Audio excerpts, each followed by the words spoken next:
I vividly remember my first encounter with Howard Lesnick just over 40 years ago.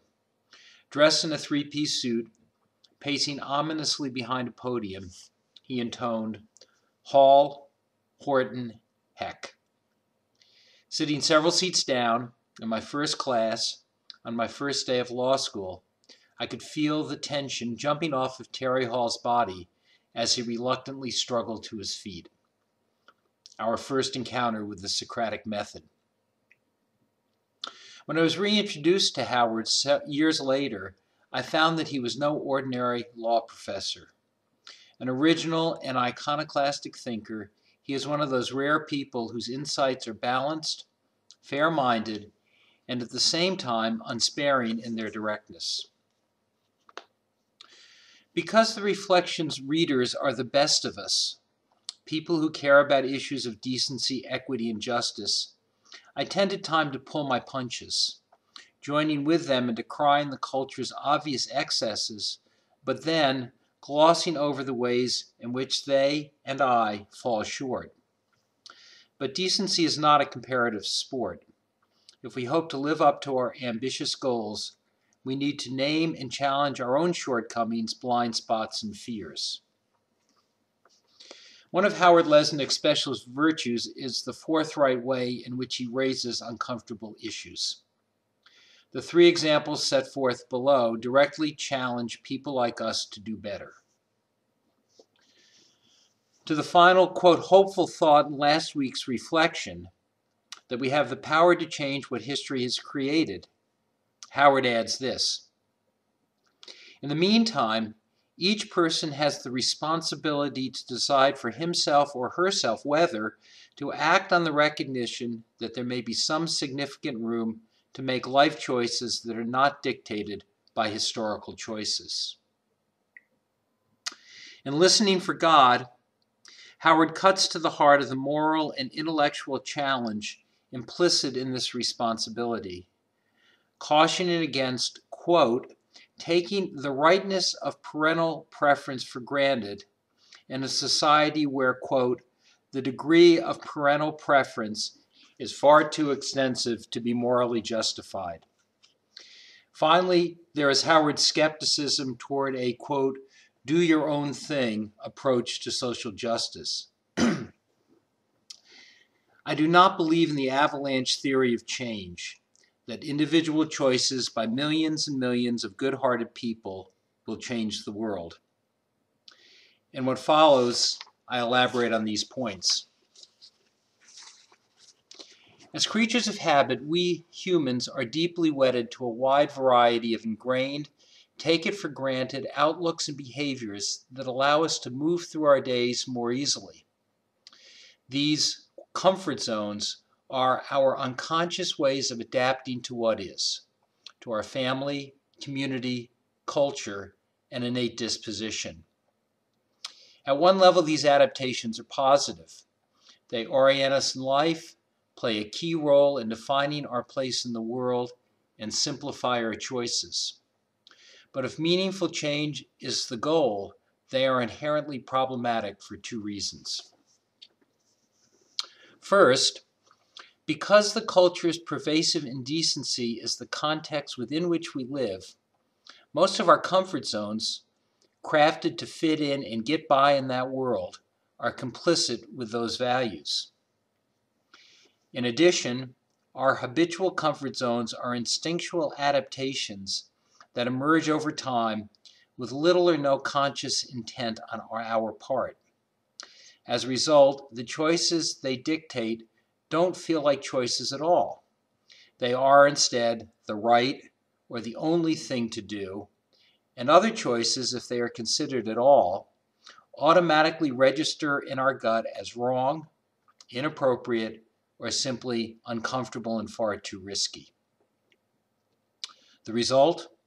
We wind up making choices that thoroughly enmesh us in the culture's mainstream ways of operating, with little or no understanding of or control over the process.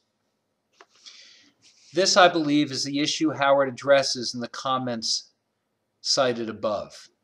He is challenging us to do the uncomfortable work of naming these unrecognized comfort zones and doing so to make life choices that are not dictated by the mainstream culture's predominant values. And Howard, being Howard, does not temporize with his examples. Instead, he speaks directly to two of our most prevalent comfort zones, instinctual adaptations that, while seldom seen as such, are instrumental in short-circuiting the efforts of otherwise well-intentioned people to make the difficult choices that a committed radical decency practice requires. The first is an overemphasis on child rearing. While recognizing it as a legitimate priority, Howard forthrightly points to the high price we pay when we focus on our children in an excessive and unbounded way, calling it morally unjustified. The point he is making plays out in the lives of many well-intentioned people. Relentlessly focused on what is, quote, best for the kids, bolder choices that meaningfully diverge from our conventional ways of living, become impossible. We have to live in a more expensive neighborhood with better schools for the kids. We have to keep working long hours at spirit-deadening jobs to buy this, to join that, and to pay for the best, read expensive colleges, again for the kids. And whatever spare time exists, homework and the children's overstuffed extracurricular schedules are our unquestioned priorities. There is, of course, nothing inherently wrong with any of these choices. It's just that with this relentless focus on the kids, there is, quite simply, no time, money, or psychic energy left over for study, personal growth, community activism, or other possibilities that might lead to a different and better life. Note that the unacknowledged driver of the process is a deep ambivalence on the part of the parents toward the mainstream culture. By their choices, they are implicitly saying this: while alternative ways of living seem sensible in theory and may be okay for me, they are just too risky for my beloved children. For them, better to play it safe. Top grades at the best schools and gold-plated extracurricular records, leading, hopefully, to prestigious and highly paid careers. In effect, these parents are seeking to have it both ways, to raise the kids with better values, but also to make them into successful competitors, just in case. This approach is fatally flawed. A relentless focus on competing and winning works no better for the kids than it does for the adults, as the explosion of anxiety, depression, substance abuse, eating disorders, and suicide amongst children and teens attest. So sadly, with all of the parents' well-intentioned sacrifice, the children wind up living the very lives the parents long to escape. Howard's second example focuses on our tendency to uncritically applaud change-oriented activities that grow out of a person's special interest or passion. Organic gardening, meditation, animal rescue work, and so on.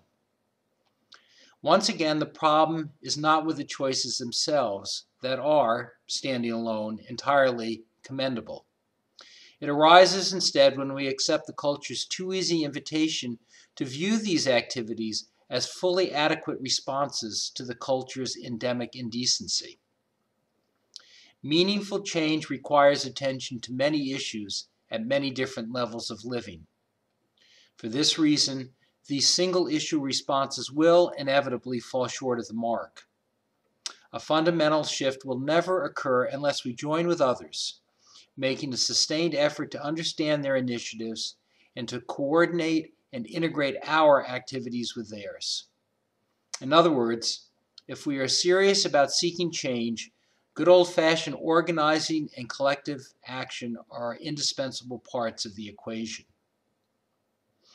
Recognizing this reality, we also need to understand that do-your-own-thing initiatives, while not intended this way, actually represent a retreat into an unproductive comfort zone, a way of operating where, feeling like you are doing your part, you avoid the hard, unpleasant, and thankless work that is the meat and potatoes of effective organizing.